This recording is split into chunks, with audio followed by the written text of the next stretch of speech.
Praise the Lord. ஒரு சின்ன story சொல்கிறேன், கண்டிப்பாக உங்களுக்கு பிடிக்கும். ஸோ ஒரு தாயோட வயிற்றில் 2 குழந்தைங்க இருந்துச்சாம். அந்த 2 குழந்தைங்க ஒருத்தர் பேசிக்கிட்டாங்க. ஒரு குழந்தை கேட்டுச்சான், டெலிவரிக்கு அப்புறம் நம்ம லைஃப் எப்படி இருக்கும்? ஒரு வேலை உலகத்துக்கு போவோமோ? நம்ம வித்தியாசமாக நம்ம எல்லாரையும் பார்ப்போமோ? நம்ம கையிலேயே நம்ம சாப்பிடுவோமோ? அந்த லைஃப் எப்படி இருக்கும்ன்ற மாதிரி இன்னொரு குழந்தைகிட்ட கேட்டுச்சான். இன்னொரு குழந்தை சொல்லிச்சான், வேற ஒரு லைஃபா? நீ வேறு, நம்ம இருக்கிற இந்த இருட்டு ரூம் தான் நமக்கு, இந்த தண்ணி ஃபுல்லாக தண்ணியில் முழுங்கிட்டு இருக்கிறோமே, இதுதான் நம்ம லைஃப். இதில் வேறு நம்ம கையில் வேறு சாப்பிடணும்னு ஆசைப்படுறியா? இப்போ கண்ணில் பார்க்குறோமே, இதுதான் நம்முடைய நிஜம் சொல்லி போயிடுச்சான்.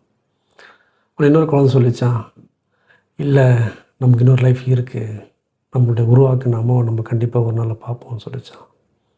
அம்மாவை பார்ப்பியா? அப்படி ஒரு லைஃப் இருக்கா சொல்லிட்டு ஒரு குழந்தை கேட்டுச்சான். அம்மாவை பார்க்குற மாதிரி தான் இத்தனை நாள் அம்மா நம்மளால் பார்க்க வரல, நம்மளே இந்த இருட்டில் விட்டுட்டு போயிருக்காங்க, இப்படி நம்ம கஷ்டப்படுத்துறது நம்ம அம்மாவுக்கு சந்தோஷமா?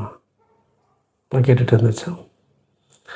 ஒரு நாள் இன்னொரு குழந்தை சொல்லிச்சான், இல்லை, கண்டிப்பாக அம்மா நம்மளை தேடி வருவாங்க, ஒரு நாள் அம்மா நம்மளை பார்ப்பாங்க, இப்போவும் நம்ம அம்மாக்குள்ளே தான் இருக்கிறோம், அம்மா நம்மளை சுற்றி தான் இருக்கிறாங்க, உன்ட்ட அம்மாக்கிட்ட பேசணும் அப்படின்னா கண்ணை மூடிட்டு அமைதியாக இருந்துட்டு அம்மாவை ஃபீல் பண்ணிப்பார், கண்டிப்பாக அம்மா பேசுவாங்கன்னு சொல்லித்தேன்.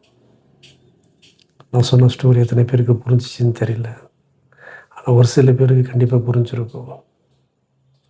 ஸோ கண்டிப்பாக உங்களை உருவாக்குனார நீங்கள் பார்க்கணும், பேசணும் அப்படின்னா அமைதியான இடத்துக்கு போயிட்டு அவருடைய சத்தத்துக்கு காது கொடுத்து கேளுங்க, கண்டிப்பாக பேசுவார்.